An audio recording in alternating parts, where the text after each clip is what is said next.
I was camped on a finger of land in the Boundary Waters, miles from the nearest portage. It was one of those nights where the lake is so flat it looks like a sheet of black glass. I was sitting by my stove, just finished with a meal of rehydrated chili, when I saw a light. It wasn't a campfire. It was a single, narrow beam of a flashlight on the opposite shore, about 400 yards away. It wasn't moving like a hiker's light. It was sweeping the shoreline in slow, rhythmic arcs. Then it stopped. It pointed directly at my tent. I didn't think much of it at first. People get lost. But then I heard the sound of a paddle hitting the side of an aluminum canoe. Then silence. Then another clack. Whoever it was, they weren't using a light anymore. They were paddling toward me in total darkness. I did the only thing that felt right. I doused my stove, grabbed my bear mace and a folding saw, and slipped into the thick pine stands about 30 yards behind my tent. I sat in the dirt, heart hammering against my ribs, and watched. Then 10 minutes later, the bow of a canoe scraped against the rocks of my sight. A man stepped out. He didn't have a pack. He didn't have a life vest. He was wearing a heavy flannel shirt and carrying a long, thin object that caught a glint of moonlight, a rifle. He walked up to my tent. He didn't call out. He didn't ask if anyone was home. He just stood there for a full minute, staring at the closed zipper. Then he took the barrel of the rifle and began to poke the tent, poking it where a person's head would be, then their torso. When he realized it was empty, he didn't leave. He sat down in my camp chair. He sat there for 2 hours. He didn't move. He didn't light a fire. He just sat in my chair, staring into the dark woods, directly toward where I was hiding. It felt like he was hunting by sound, waiting for me to crack a twig or shift my weight. At one point, he reached into his pocket, pulled out a handful of something, and started eating it. I could hear the wet crunch of him chewing in the absolute silence of the wilderness. He was eating my trail mix, which I'd left on the camp table. He looked relaxed, like he had all the time in the world. Around 3 a.m., he stood up. He didn't leave through the water. He walked over to my canoe, took my spare paddle, and snapped it over his knee. Then he walked to the edge of the water, pushed his own canoe out, and drifted away into the mist. I stayed in those woods until the sun was high enough to hurt my eyes. When I finally went back down, I found a small pile of shells from my trail mix neatly arranged on my sleeping bag inside the tent. He hadn't just sat outside. He had gone in while I was watching from the trees, and I hadn't even heard him move. I paddled out with a broken spare and a terrified soul.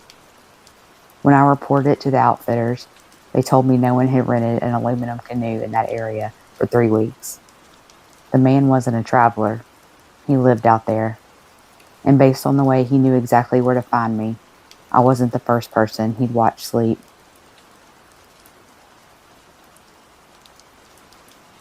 This isn't about the woods. It's about the places we think are safe because they have locks and light switches. I was 23, living in a studio apartment in a city that never felt quite right. The building was old, converted industrial, with thick walls and high ceilings. I thought those walls were a fortress. I was wrong. It started in October. I'd come home from my shift at the library and find things different. Not burglarized, just off. A book I'd left on the nightstand would be on the floor. The bathroom rug would be damp when I hadn't showered in 12 hours. I told myself it was the building settling, or my own exhaustion playing tricks. Then the smell started. A faint scent of unwashed skin and old copper. It was strongest in the hallway, right by the small decorative vent near the ceiling. At night, The silence wasn't empty. It was occupied. I began to hear a rhythmic, heavy dragging sound above me. It wasn't footsteps. It was a slide, a slow, deliberate friction of weight against wood. My unit was on the top floor. There was no one above me except a dead space crawlway for the HVAC system. I called the landlord.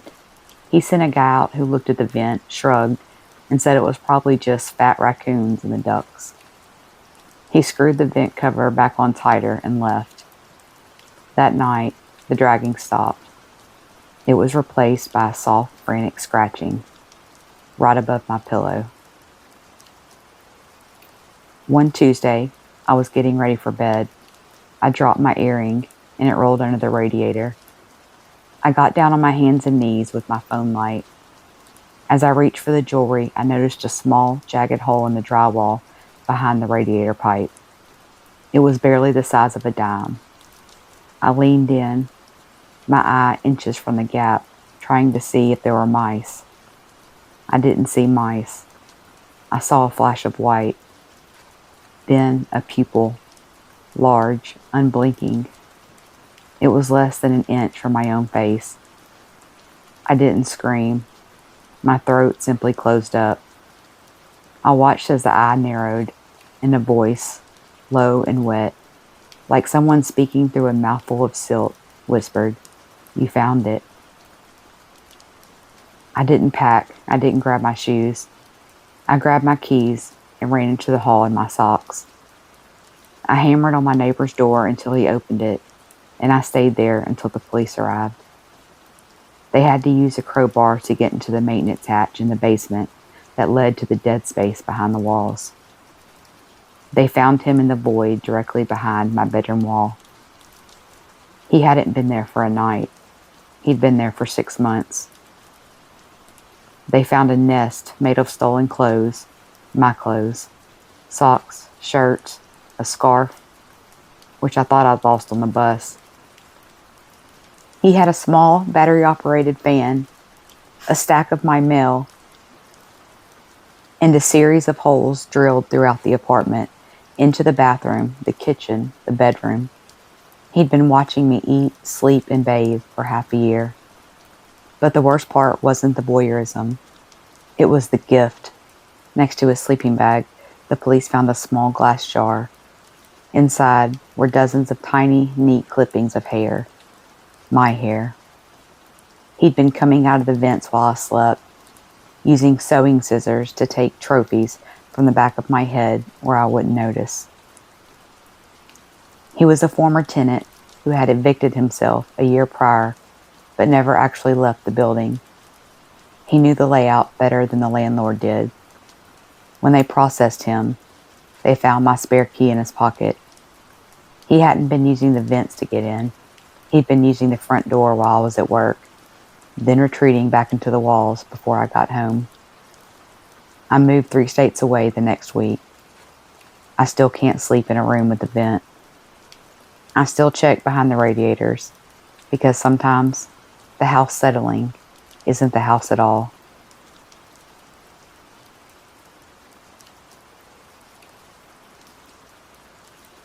I moved into a small, pre-war rental in a quiet part of Portland.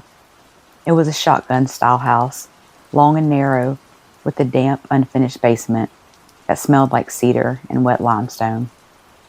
I was a PhD student, buried in books, living on caffeine and 4 hours of sleep. The house was perfect because it was cheap. I didn't mind the creaky floorboards or the fact that the back door didn't quite latch right unless you slammed it. I figured, who's going to rob a guy with $10 in the bank and a stack of textbooks? About 3 weeks in, the small things started. I'd leave a bowl in the sink, go to the library for 6 hours, and come back to find it rinsed and sitting on the drying rack. I figured I was sleepwalking, or just so stressed I was doing chores on autopilot. Then I noticed the heat. My thermostat was ancient, a manual dial. I'd set it to 62 degrees to save money. Every morning, I'd wake up and find it turned to a perfect 72 degrees. I called my landlord, thinking the furnace was haywire. He checked it and said the unit was fine. "Maybe you're just cold in your sleep, kid," he joked. One night, around 3 a.m., I was pulling an all-nighter in the kitchen. The house was silent. Then I heard a sound that made my skin turn to ice. It was a heavy metallic thud from directly beneath my feet, not a pipe knocking. It sounded like a heavy bolt being slid into place. I stood up, gripping a kitchen knife. I walked to the basement door, the one in the kitchen hallway, and realized the light was on. I hadn't been down there in a week. I peered through the crack in the door. The basement was empty. But the old coal chute window, which I'd locked with a wooden block, was wide open. I didn't go down. I went to my room, locked the door, and waited for morning. When the sun came up, I gathered my courage and went to the basement. I checked the coal chute. The wooden block was gone. I looked around the dark corners behind the old boiler. That's when I saw it. Tucked behind a stack of my landlord's old storm windows was a small, neat living space. A sleeping bag, a small battery-powered radio, and a stack of my own Tupperware filled with leftovers I thought I'd thrown away. There was also a notebook. I opened it. It wasn't a diary. It was a log. It had my name on the cover. Inside, it was a minute-by-minute breakdown of my life for the past month. I didn't call the police right away. I was paralyzed. I looked at the most recent entry, dated that morning. It read, "He found the coal chute. He knows. I'm in the crawl space behind the water heater now. I can see his feet." I looked toward the water heater. A small, pale hand was gripping the edge of the copper pipe. I didn't scream. I just backed out of the basement, ran to my car, and drove to the police station. When the police arrived, he was gone. They found his exit, a loose floorboard in the back closet that led directly into the crawl space. He had been living in the bones of that house for longer than I had lived in the rooms. He wasn't a monster. He was a man who had been released from a psychiatric facility 2 towns over with nowhere to go. He didn't want to hurt me. He just wanted a warm place to exist. But the police found one more thing in his nest. A spare key to my bedroom door, freshly cut, sitting on top of his sleeping bag. He wasn't just watching me live. He was preparing to move upstairs.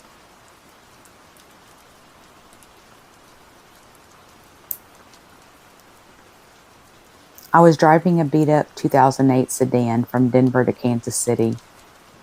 It was 2 a.m. on a Tuesday. If you've ever driven I-70 East at that hour, you know it's not a road, it's a void. The cornfields on either side swallow the light, and the only company you have is the rhythmic hum of your tires on the asphalt. I was tired, nursing a lukewarm gas station coffee, when I saw the headlights in my rear view. They were high, truck high, and they were closing the gap fast. I was doing 75 in a 70. The truck, a massive black dually with no visible plates, pulled up so close I couldn't see its grille. Just the blinding white of its LEDs reflecting off my mirror. I switched lanes to let him pass. He didn't. He switched with me. I sped up to 80. He stayed an inch from my bumper. Then he turned his high beams on. The interior of my car lit up like an operating room. I could see every stray hair on my head, every speck of dust on my dashboard. I flipped my center mirror to the night setting, my heart starting to thud against my ribs. I tried to slow down, hoping he'd get frustrated and roar past. I dropped to 60. So did he. Then he nudged me, a soft metallic clunk. He tapped my rear bumper at 60 miles per hour. My car fishtailed for a fraction of a second before I corrected. I realized then this wasn't road rage, it was a hunt.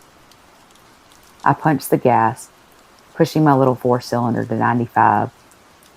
The truck didn't even break a sweat. It hovered there, a predatory shadow in the LED glare. I saw a sign for a rest area in 3 miles. I figured if I could get to a vending machine or a bathroom, there'd be people. I bolted for the off-ramp at the last possible second, tires screaming as I took the curve. The truck didn't hesitate. It jumped the gore point, kicking up a cloud of dust and gravel, and followed me down the ramp. But the rest area was closed, chains across the entrance, a no services sign flickering in the wind. I was trapped in a circular parking lot with one way in and one way out. I spun the wheel, trying to pull a U-turn, but the truck blocked the exit. It sat idling, the diesel engine growling like a cornered animal. I locked my doors, that pathetic hollow click of plastic. The driver's side door of the truck opened. A man stepped out. He wasn't a giant. He was average. He was wearing a vest like a construction worker. He walked toward my car with a slow, casual gait.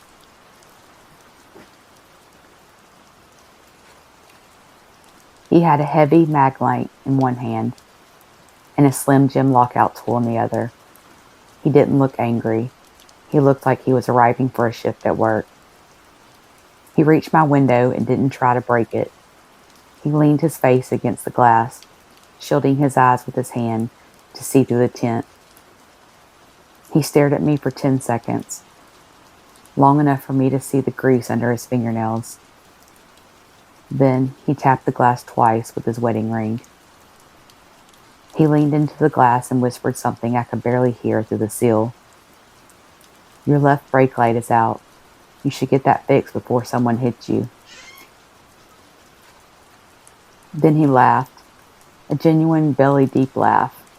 He walked back to his truck, backed up to clear the exit, and waited.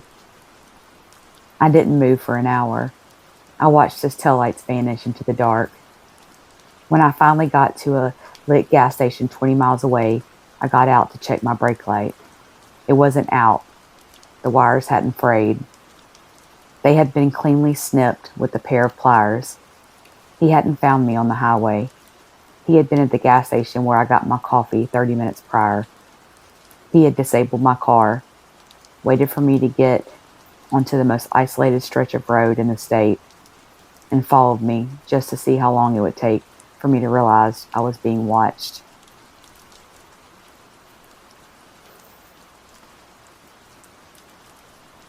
I was a grad student, and my advisor, Dr. Aris, asked me to house sit his Victorian in the historic district while he went to a conference in London. It was a dream deal, a stock fridge, high-speed internet, and a beautiful library in exchange for feeding a cat named Miso. The house was 3 stories of dark oak, stained glass, and long, echoing hallways. It was the kind of place that felt like it was breathing, but in a quiet, dignified way. The first night was fine. Miso was a ghost of a cat. I'd see a tail disappear around the corner, but that was it. Around 11 p.m., I went to the kitchen for water. As I passed the heavy basement door, I noticed a sliver of light at the bottom. I figured the doctor had left the light on, so I opened the door to flip it off. The basement was a finished suite, a small living area and a bathroom. The light wasn't on, but the air was warm. I smelled a faint scent of peppermint tea. I brushed it off, chalking it up to the insulation. On the second night, I was working in the library on the second floor. I had my laptop open, and I was using the house's guest Wi-Fi. I noticed the connection was sluggish. I logged into the router settings to see if Miso had knocked a cable loose. I pulled up the connected devices list. My laptop, my phone, smart fridge, living room TV, guest PC 2. Dr. Ayres lived alone. He'd taken his only laptop with him. I refreshed the page. Guest PC2 was currently streaming high-definition video. I felt a cold sweat prickle my neck. I looked at the data usage. This device had been active for 6 hours straight, mostly in the middle of the night. I stayed in the library, door locked, clutching a heavy brass bookend. Around 1 a.m., the house's internal intercom system buzzed. It was an old-fashioned unit, one in every room. A voice crackled through the speaker in the library. It was a woman's voice, soft, humming a nursery rhyme. Then it stopped. "He's in the library tonight," she whispered. A man's voice, deeper and raspy, replied through the static. "I know. I can hear his chair squeak. He's nervous." I didn't call the police immediately because I was convinced I was losing my mind. I thought maybe the intercom was picking up a baby monitor from a neighbor. I decided to check the house. I walked through every room on the second floor. Empty. I went to the third floor, the attic storage. I found a small circular window that overlooked the backyard. Down in the garden, in the middle of a dead winter frost, a man and a woman were standing perfectly still, looking up at the library window. They weren't moving. They were holding hands, staring at the light I had left on. I backed away from the window and ran for the stairs, intending to bolt out the front door. But as I reached the first floor landing, I saw the basement door. It was wide open. A trail of peppermint tea bags led from the basement across the hardwood and stopped at the foot of the stairs where I stood. I realized the people in the yard weren't the threat. They were the distraction. The guest, PC2, wasn't outside. It was in the house. I heard the sound of the attic door, the one I had just come through. It clicked and shut and locked from the inside. I jumped through a first floor window, glass shattering against my arms, and ran until I found a patrol car. When the police searched the house, they found the guest PC2. It was a tablet mounted inside the HVAC vent in the library, wired directly into the house's power. It was running a baby monitor app. The camera was pointed through the vent slats directly at the desk where I'd been sitting. The basement suite wasn't empty. They found a false wall behind the water heater. Inside was a small room with a cot, a hot plate, and dozens of peppermint tea bags. They found a diary belonging to a woman who had been the caretaker for the previous owners 10 years ago. She had never moved out. She and her husband had been living in the crawl spaces and the basement, using the intercom to talk to each other across the house without being heard by the residents. The people in the yard were just two mannequins they had dressed in the doctor's old clothes and moved around every night to keep any wondering eyes focused on the garden instead of the walls. It was 1:30 a.m. in downtown Chicago. I'd spent the night celebrating at a friend's promotion, and I was in that hazy, exhausted state where you just want to be horizontal. The street was a mess of flashing blue lights from a nearby construction zone and the yellow blur of taxis. I pulled out my phone and requested an Uber. The app spun, finding a ride. The wait time was 10 minutes. I stood under a street lamp, shivering in a light jacket. Less than 2 minutes later, a silver sedan pulled up to the curb. It didn't have an Uber sticker in the window, but that wasn't uncommon back then. The driver rolled down the window. He was middle-aged, wearing a baseball cap pulled low. He looked at me and nodded. "For Sarah?" "My name is Sarah." I felt a wave of relief. I didn't check the license plate in the app. I didn't check the make or model. He knew my name. That was the password, right? I hopped into the back seat. The first red flag was the smell. It didn't smell like a car. It smelled like a basement, stale, damp, and heavy with scent of pine-scented cleaning chemicals. As soon as I pulled the door shut, I heard the thud of the child safety locks engaging. I looked at the driver's console. There was no phone mounted on the dashboard, no glowing Uber map, no GPS, just a blank, dark interior. "Hey, do you need the address?" I asked, my voice cracking slightly. He didn't look back. "I know where you're going, Sarah," he said. His voice was flat, devoid of the customer service tone you usually get. We were supposed to head north toward Lincoln Park.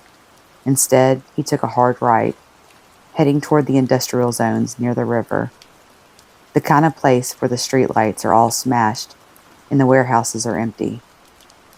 I pulled out my phone to check the app. My heart stopped. The app still said, "Finding your ride. Your driver is 8 minutes away."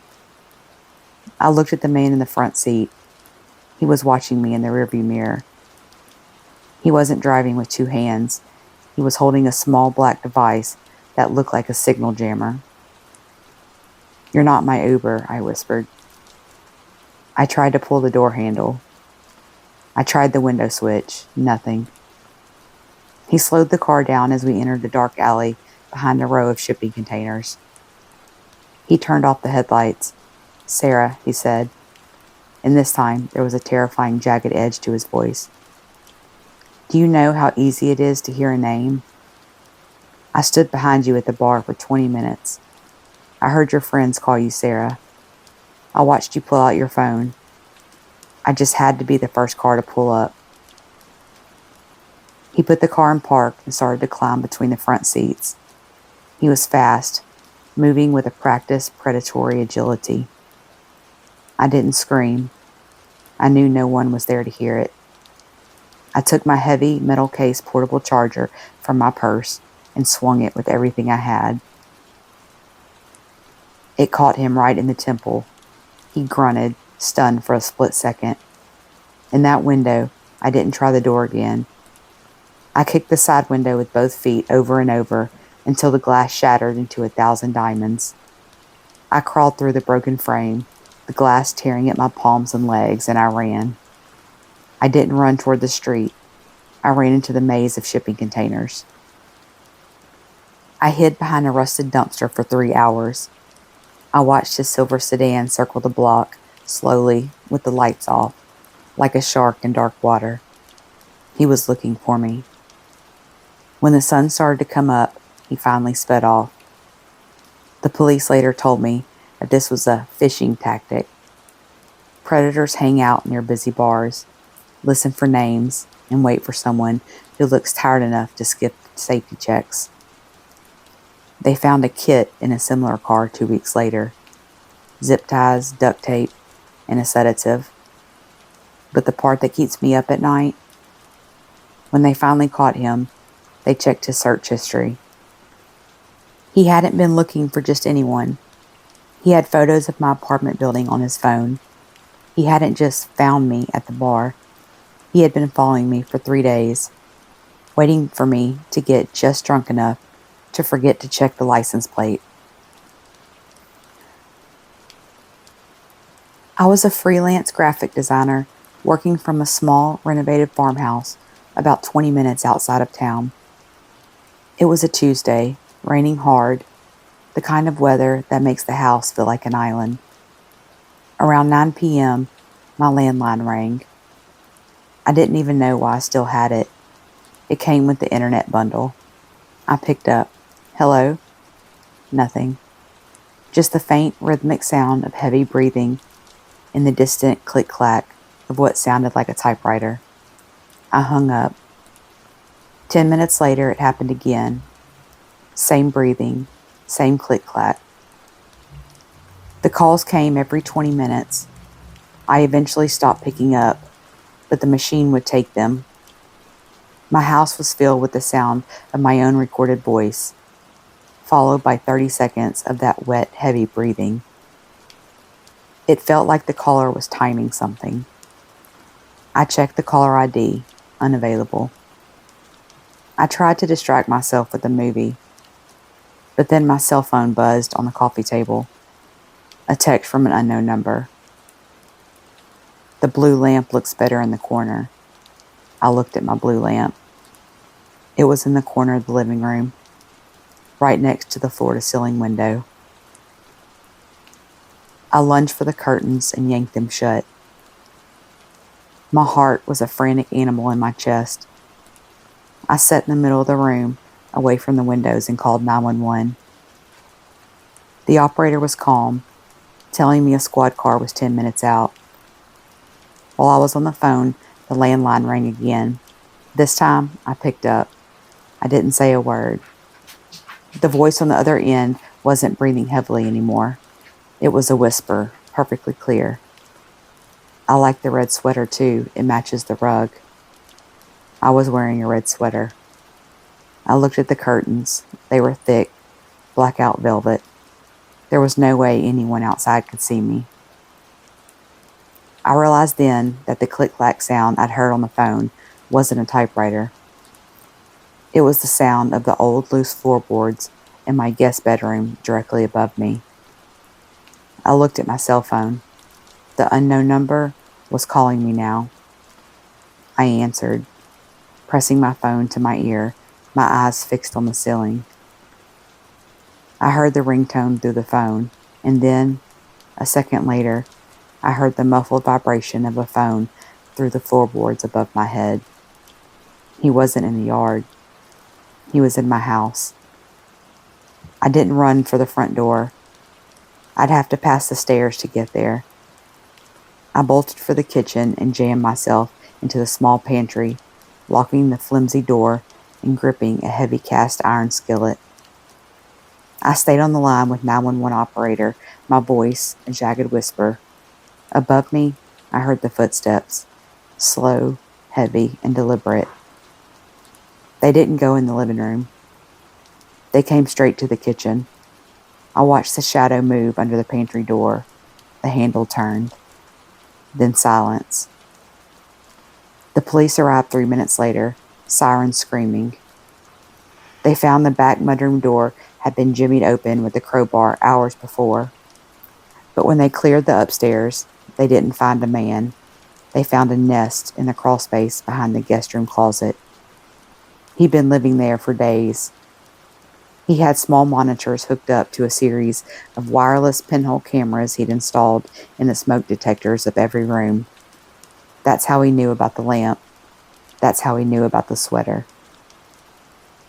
When they checked his phone, they found he hadn't been just watching me.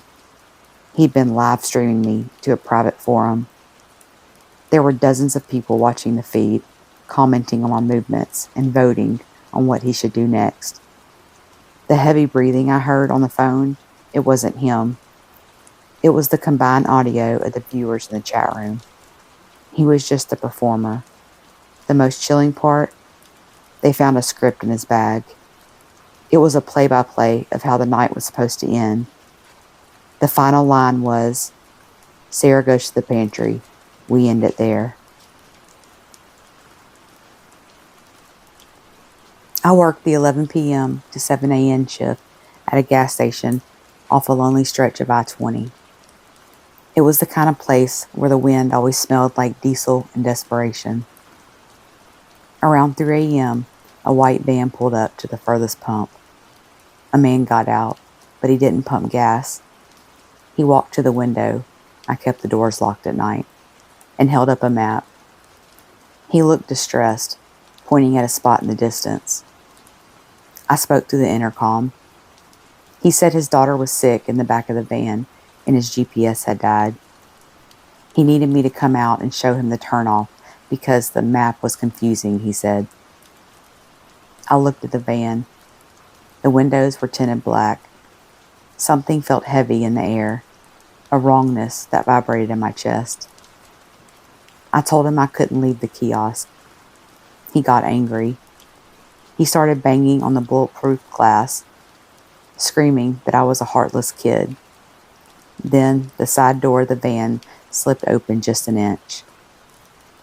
I didn't see a sick child. I saw 2 sets of heavy work boots and the glint of a zip tie roll. I hit the silent alarm and picked up the phone, pretending to call my manager. The man saw the phone, stopped mid-scream, and his face went perfectly blank. He walked back to the van, and they peeled out so fast they left black streaks on the concrete. When the cops arrived, they checked the security footage. There was no sick daughter.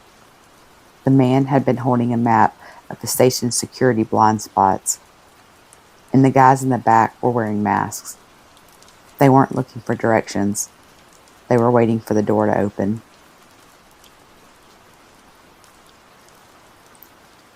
I was the maid of honor.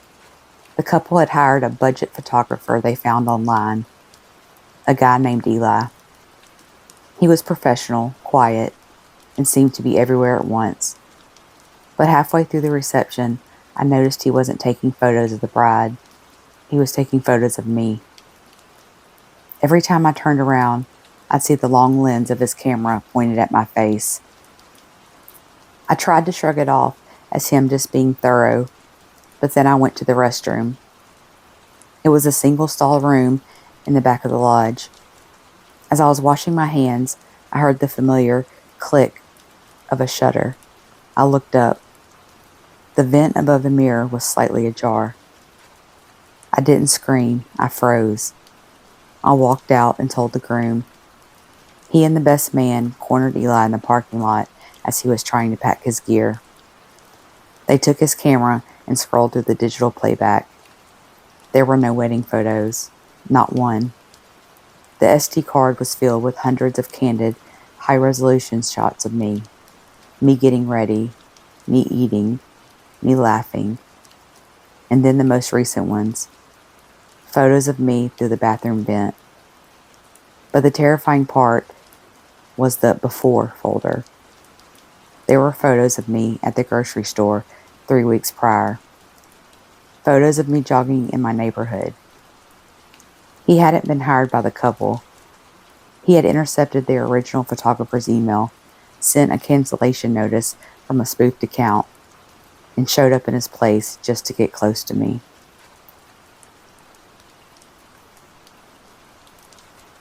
I lived on the 14th floor of a building that boasted 24/7 elite security. For months, it was just a guy named Mike at the desk who nodded when I scanned my fob. Then a new guy appeared. He wore the same charcoal suit and earpiece as the others, but his name tag just said Officer V. He was intense. He started stopping me every evening, asking for my ID, per new building protocols. I thought it was annoying, but I figured the management was tightening up after a series of break-ins down the street. One Thursday, around 11:30 p.m., there was a knock at my door. I looked through the peephole. It was Officer V. He looked professional, holding a clipboard and a heavy-duty flashlight. "Sorry to disturb you," he said through the door, his voice muffled but polite. "We've had reports of a water leak from the unit above yours. I need to check your utility closet for dampness." I let him in. He was in my apartment for 10 minutes. He didn't just check the closet. He walked through the bedroom, the bathroom, and even lingered by my balcony door, checking the seals. Before he left, he handed me a small printed card with a phone number. "If you hear any dripping, call me directly. Don't go through the front desk. It's faster." 2 nights later, my phone rang. It was the number from the card. I hadn't even given him my cell number, but I assumed he got it from the building's resident portal. "This is Officer V," he said. The background was silent. No city noise, no lobby chatter. "I'm looking at the security feed for your floor. Your front door isn't latched properly. I'm coming up to secure it for you." I walked to my door. It was deadbolted. I checked the handle. It didn't budge. "It's fine, officer," I said. "I'm looking at the door right now. It's locked." There was a long pause. Then he whispered, "Turn around." I spun around. My balcony door, the one he had checked the seals on 2 nights prior, was wide open. The curtains were snapping in the wind. Standing on the balcony, framed by the city lights, was Officer V. He wasn't wearing the suit anymore. He was wearing black tactical gear, and he wasn't holding a clipboard. He was holding a roll of heavy-duty duct tape and a pair of industrial shears. He had used the leak check to unlock my balcony from the inside. then climbed the fire escape from the floor below to wait for the right moment. I bolted for the front door, threw the deadbolt, and sprinted into the hallway. I didn't wait for the elevator. I hit the stairs, flying down 14 flights in my bare feet. I burst into the lobby, screaming for Mike, the regular guard. Mike looked at me like I was insane. Who? Officer V, he asked, confused. I pointed to the schedule on the wall. There was no Officer V. There hadn't been a new hire in 6 months. The police found the officer on the roof of the building. He wasn't a guard. He was a disgruntled former employee of the security firm that used to hold the contract for the building. He still had a master fob that hadn't been deactivated, and he had been using the charcoal suit to blend in for weeks. He wasn't just checking leaks. He had spent those weeks mapping the schedules of every single woman living alone in the building. When they searched his car, they found a blueprint of the 14th floor. My unit was circled in red, with a note scribbled in the margin, "Check the seals. She doesn't look at the balcony." I was living in a quiet cul-de-sac in the suburbs. One Saturday afternoon, a woman in a business casual polo with a clipboard knocked on my door. She claimed to be from a city planning initiative conducting a survey on home safety and energy efficiency. She was friendly, middle-aged, and seemed entirely harmless. She asked to come in to measure the airflow in different rooms to see if I qualified for a tax credit. I led her through the house. She was very thorough. She asked if the windows in the back bedroom were original, if the basement had a separate exit, and if I lived alone or with roommates. She even asked if I had a security system so she could note the interference with the sensors. I felt like a good citizen. It wasn't until she left that I realized she hadn't actually measured anything.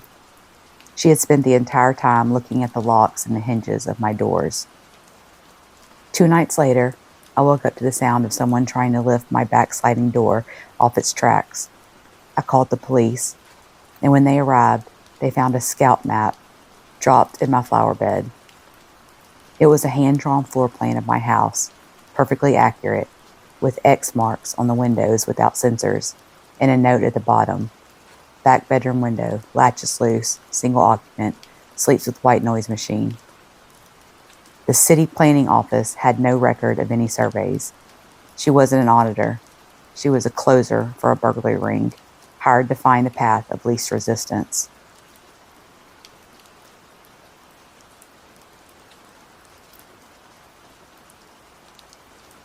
I was at my apartment on a rainy Tuesday when there was a knock.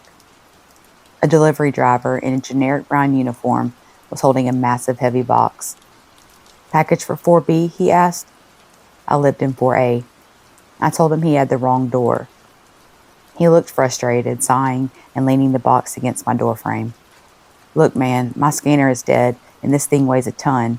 Can I just leave it here and have the guy from 4B grab it? Or can I just use your hallway to check the labels on my other packages? It's pouring out there." I felt a pang of sympathy.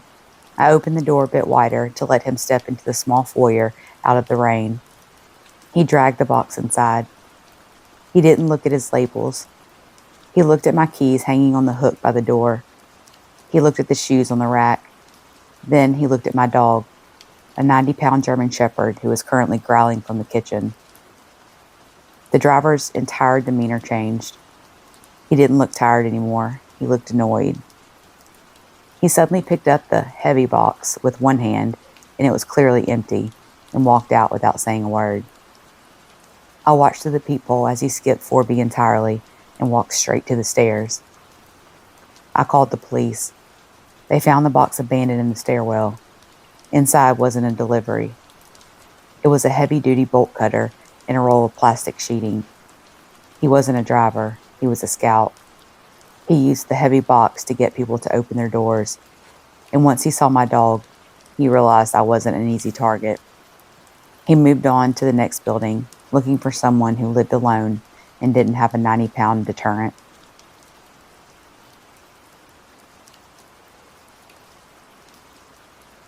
I was in Cincinnati for a tech conference.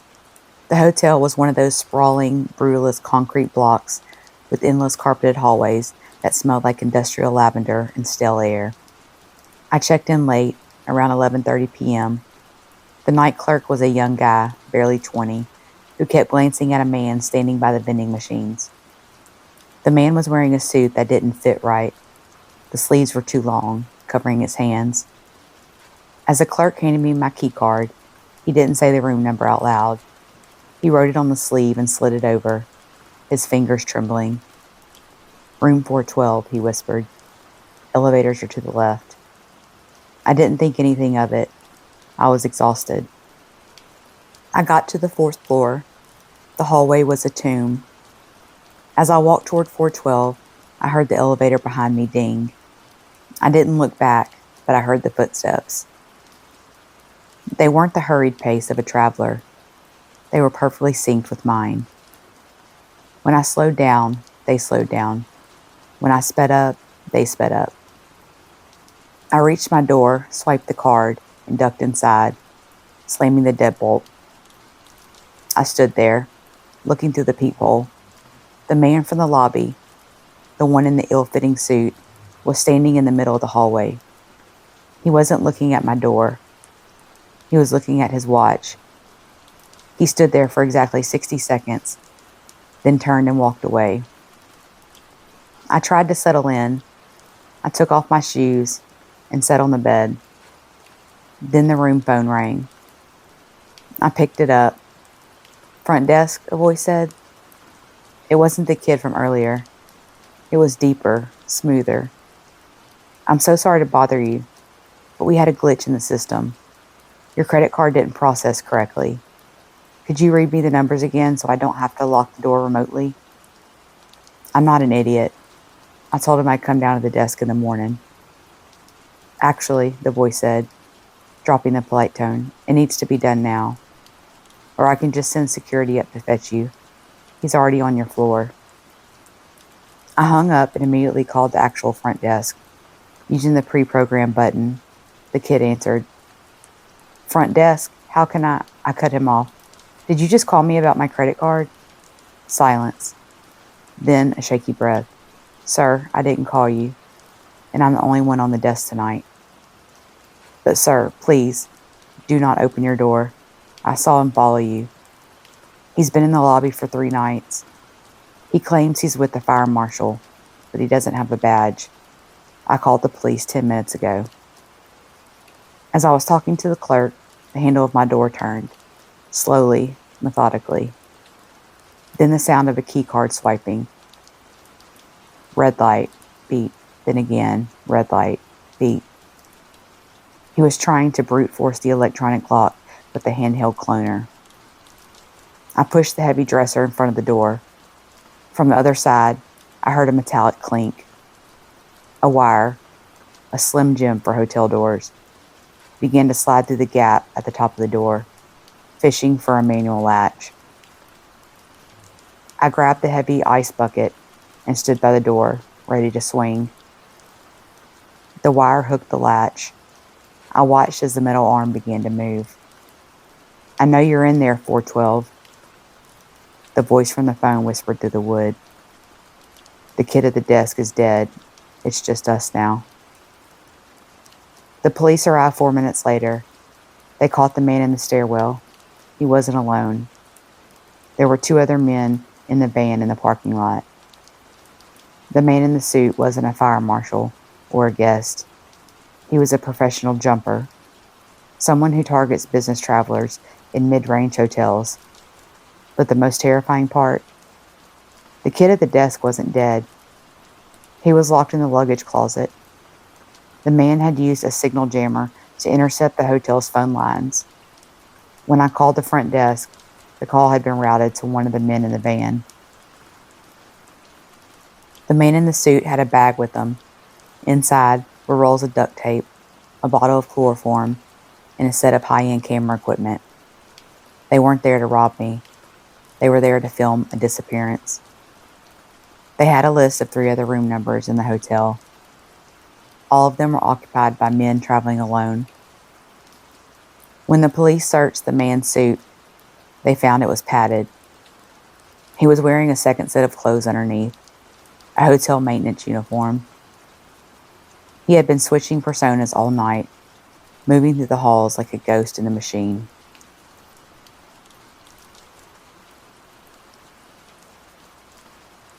I was driving through a desolate stretch of Nebraska, somewhere between North Platte and Kearney. It was 3 a.m., and the fog was so thick it felt like driving through wet wool.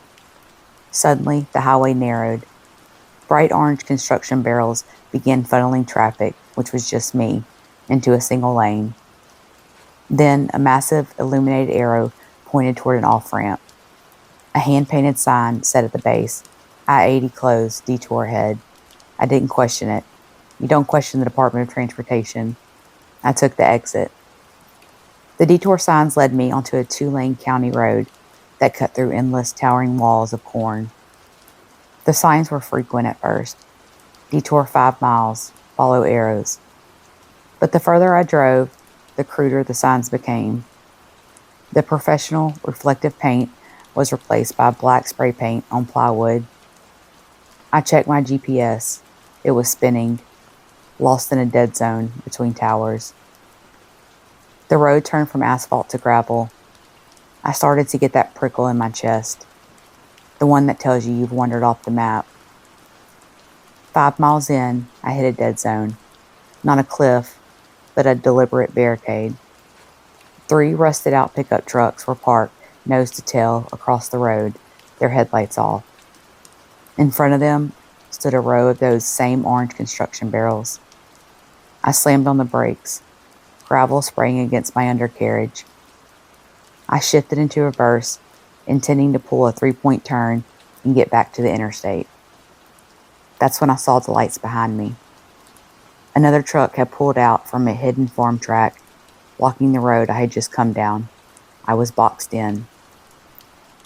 Men stepped out of the trucks. They weren't wearing reflective vests or hard hats. They were wearing dark hoodies and heavy boots. One of them carried a long, heavy chain. Another had a handheld spotlight. He aimed it directly at my windshield, blinding me. I couldn't see their faces, only the silhouettes of 4 men closing in on my car. Engine off, the one with the spotlight shouted. His voice was a rasp, barely audible over the idling of the trucks. Roll down the window.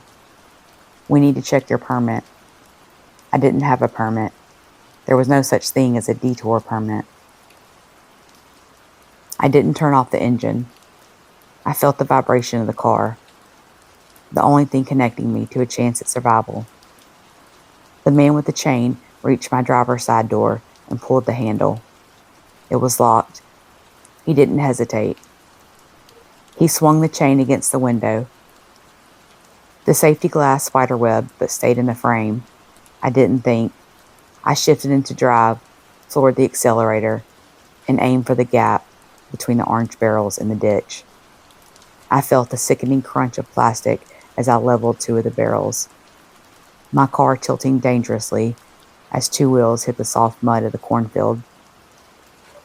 I drove through the corn, the stalk slapping against my windshield like 1,000 hands. I didn't look back until I saw the glow of a gas station 10 miles away. When the state troopers finally went back to that detour, they found the trucks were gone, but they found the construction gear. The barrels hadn't been stolen from a site. They were replicas, made of painted wood. The illuminated arrow was powered by a stolen generator hidden in the brush. The police found a collection in the ditch near the roadblock. They found 16 different license plates from 16 different states. They found wallets, cell phones, and a pile of discarded suitcases. The men hadn't been looking for money. They were processing travelers. By the time anyone realized the driver was missing, the construction crew had moved 50 miles down the interstate to set up a new detour. I was the only one who didn't roll down the window.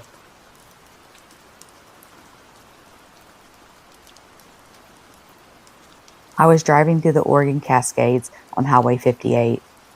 It was a Tuesday, just past 1 a.m. The rain was that heavy Pacific Northwest mist that turns the world into a blur of gray and green. About 10 miles past Oak Ridge, my headlights hit him. A man was standing on the shoulder, wearing a bright yellow rain slicker and a wide-brimmed hat that shadowed his face. He was holding a cardboard sign that simply said, "Home." I didn't stop. You don't stop for solo hikers at 1 a.m. in the mountains. I kept my eyes on the road and watched him vanish in the rearview. I was doing about 65. The road was a series of long, sweeping curves with no turnoffs, no side roads, and definitely no shortcuts. 5 miles later, I rounded a bend. My heart skipped. There he was again. Same yellow slicker, same hat, same sign. He was standing in the exact same posture, arm outstretched, thumb up. There was no way he could have passed me. There were no other cars on the road. I felt a cold spike of adrenaline hit my stomach. I punched the gas, my speedometer climbing to 75. I drove for another 10 minutes, my knuckles white on the wheel. I was breathing in shallow, jagged bursts. I told myself it was a coincidence. 2 different guys, same gear. Or maybe I was hallucinating from the road fatigue. Then the road straightened out for a long stretch. In the distance, under a lone flickering streetlight near a closed logging camp, I saw the yellow. He was sitting on a guardrail this time. As my car approached, he stood up. He didn't put his thumb out. He just held the sign up with both hands. It didn't say home anymore. It said almost. Right as I passed him for the 3rd time, my car bucked. The engine didn't die, it screamed. The RPMs reclined, but the car started losing speed. The transmission slipping into a useless whine. I rolled to a stop about 50 yards past him. The silence of the woods rushed into the car, thick and suffocating. I looked in the mirror. He was walking toward me. He wasn't running. He was taking slow, measured steps, the yellow of his slicker glowing like a toxic petal in the dark. I fumbled for my phone. No service. I tried to restart the car, but the starter just clicked. He reached the back of my car. I heard his hand slide across the trunk, a wet, dragging sound of plastic on metal. He leaned down and looked into my rear window. Under the hat, there wasn't a monster, it was just a man. But his skin was as gray as the mist, and his eyes were wide, bloodshot, and frantic. He tapped on the glass with a heavy silver ring.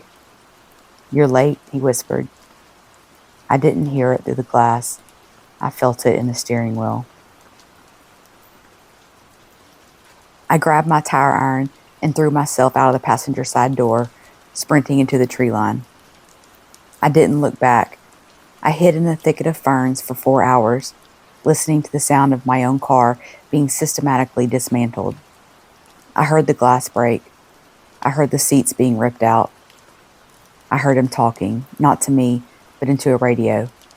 "He's in the brush," the man said. "He's a runner. Bring the lights." When the sun finally rose and a logging truck spotted me, I found out the truth. The man in the yellow slicker wasn't a ghost. He was part of a highway crew that worked the mountain passes. They used 3 identical men in 3 identical outfits to psych out drivers, making them think they were losing their minds or seeing a ghost. When the driver inevitably panicked or experienced a mechanical failure caused by a spiked strip they'd laid across the road that only targeted the rear tires, they'd move in. The police found my car. It was stripped to the frame. But the most chilling part, they found the home sign in my trunk. On the back of it, written in fresh, wet ink, was my home address in a single sentence. "See you there, neighbor." They had checked my registration in the glove box while I was hiding in the ferns. They weren't just stealing cars. They were scouting for where the drivers lived so they could finish the job when the prey finally felt safe again.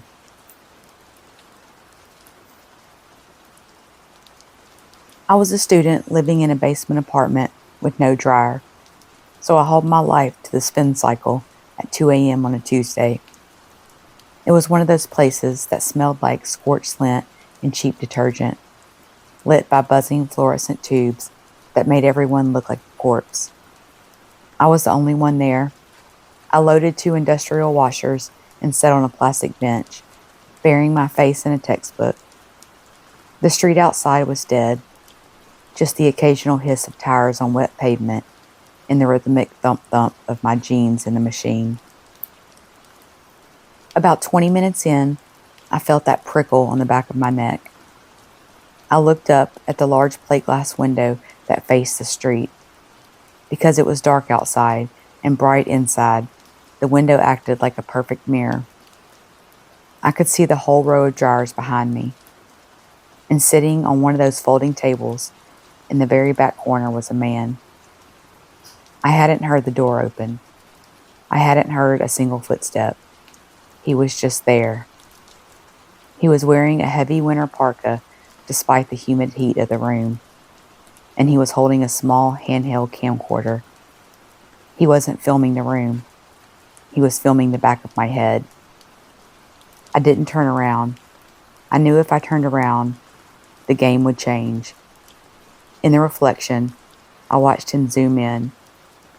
I could see the little red record light blinking in the mirror. He sat perfectly still, his breathing visible in the cool air of the back of the shop. I reached into my pocket and gripped my phone, but my hands were shaking so hard I couldn't even swipe the screen. Then he spoke. He didn't yell, he whispered, but the acoustics of the empty room carried it right to my ear. "You missed the spot on your neck when you shaved this morning." I stood up, my knees feeling like water, and walked toward the washers as if I were just checking my laundry. I could see him in the reflection of the washer's glass door. He stood up too. He hopped off the table with a silent, cat-like grace. He started walking toward the front door, the only exit. He wasn't trying to catch me. He was trying to block me. He stood right in front of the glass door, his back to me, looking out at the street. He held the camera up to the glass and started filming the empty sidewalk. "The police won't get here for 6 minutes," he said, his voice casual, like he was checking the weather. "The station is 3 miles away, and there's an accident on 4th. I checked the scanner." I realized he wasn't a random creep. He had planned the timing. I didn't go for the front door. I ran for the employees only door, near the soap vending machine. It was locked, but I slammed my shoulder into it with the force of pure, blind panic. The frame splintered. It was cheap hollow wood, and I tumbled into the back storage room, filled with bleach jugs and mops. There was a small high window for ventilation. I stacked 2 crates, scrambled through it, and dropped into the grease-slicked alleyway behind the building. I ran until I hit a 24-hour diner 3 blocks away. When the police arrived at the laundromat, the man was gone, but he had left the camcorder sitting on top of my running washing machine. They played the tape back. It didn't start at the laundromat. It started at my apartment. The footage was 6 hours long. It showed me leaving my house, walking to my car, and driving to the laundromat. He had been filming me from the trunk of my own car. He climbed into my hatchback while I was loading my laundry at home, and had been 6 inches away from me the entire drive. They never caught him, but they found a journal in the back of the laundromat, tucked behind a dryer. It contained photos of me at the library, the grocery store, and the gym. On the last page, there was a map of the laundromat, with a single line drawn from the folding table to the front door. Underneath it, he had written, "She's a runner. Next time use the bleach." I never went back for my clothes. I never drove that car again, because every time I look in a rearview mirror or a window reflection, I expect to see that red record light blinking back at me.